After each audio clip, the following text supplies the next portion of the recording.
The first thing you'll notice about these is just how stretchy they are. I mean, I was kind of surprised when I got this because I was not expecting it to be this high quality. And considering it's a piece of plastic, it is so strong. It looks thin and it looks flimsy, if I'm being honest, but it works very well.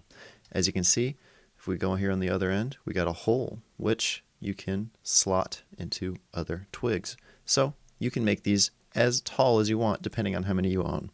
They look very nice in pots, especially with monsteras. Obviously, that's what they advertise them for, but you can put them with any plant that vines, pothos.